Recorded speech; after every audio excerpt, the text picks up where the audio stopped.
Denji is robbed of a normal teenage life, left with nothing but his deadbeat father's overwhelming debt. His only companion is his pet, the chainsaw devil Pochita, whom he slays deal devils for money. The irrevocable end in the Yasuku's boss pockets. All Denji can do is dream of a good, simple life, one with delicious food and beautiful girl by his side. But an after great betrayal by the yakuza leads to Denji's brutal, ultimately death, crushing all hopes of him ever achieving happiness.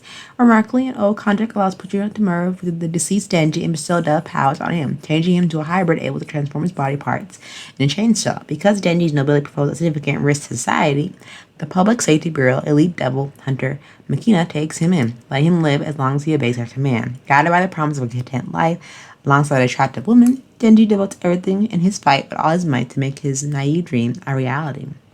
This anime has about 12 episodes, from October 12th to December 28th of 2022, based off a manga series. Theme is gore, genre is action, fantasy, demographic sojourn. Each episode is 24 minutes, and it's rated R, 70 plus for violence and profanity. Let's get started into the review. We are back with another anime review, and here we have Denji and his loyal pet, Pochino. It's kind of cute, actually, like a little chainsaw little thing.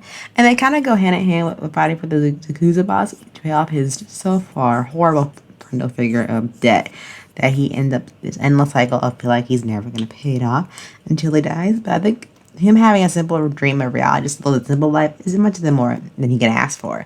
And besides Denji and Pochina and like how they came to be, you'll learn more about their backstory later. But what I really want to introduce you is the next supporting cast. We have Power, this poor girl, and like Aki and him and her, and we're just like, look.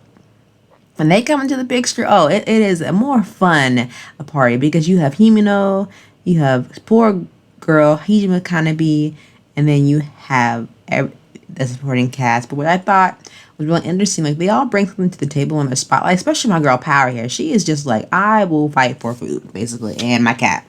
And that's basically her, I don't know, her moral compass, but she grows on you. I feel like for Chainsaw Man, I've been hearing so much about it. I will say, I did mention this is rated R 70 plus. If you're not a fan of like nudity or gore, blood, also having vomit, then don't watch it or skip those parts that you feel uncomfortable with. Other than that, I feel like, not overhyping Chainsaw Man on the site. It's like each anime deserves its own respectable, but being that it has a 12 episode, series, it did pretty well. And I do give it like a good mark, but not like a high mark. I think for my main function of Chainsaw Man, the actual story, and what it did really well was the pacing of the story, the dialogue, how each of the characters interact with each other, and the eerie that comes with foreshadowing of the supernatural world versus the human world. I think also there's a lot of things that I enjoy, like revealing some backstory to some of the characters and not to the rest of them. But I think that's kind of interesting because I don't need to know all the characters' backstory. I don't want it to be ruined for me. I'm trying to figure out myself. Especially the main girl here, Maki, who recruits Denji. And, you have Aki here. He's trying his best. He's like, I'm stuck with all of them. And then we have we have lovely girl Power. She's interesting. She's fun to have around each scene. She makes it very hilarious when she's in a scene. Like you kind of like bounce off of between Denji and her energy, and it works really well. They kind of like play off each other really well, which I thoroughly enjoy. Of a good character reaction, which you don't like. You see that a lot between these two, especially the setting that they're in.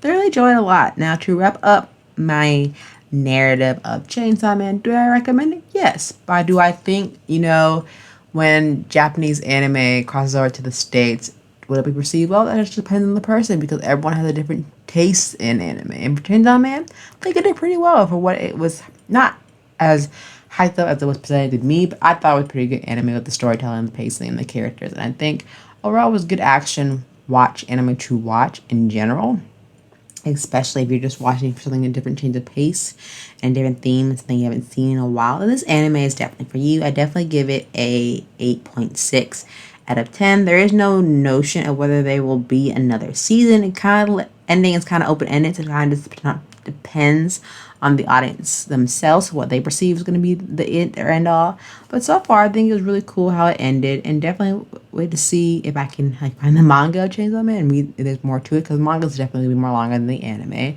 But definitely check out Chainsaw Man if you haven't already, and let me know your things down in the comment below. And I'll see you real soon for another anime review. Till then, bye.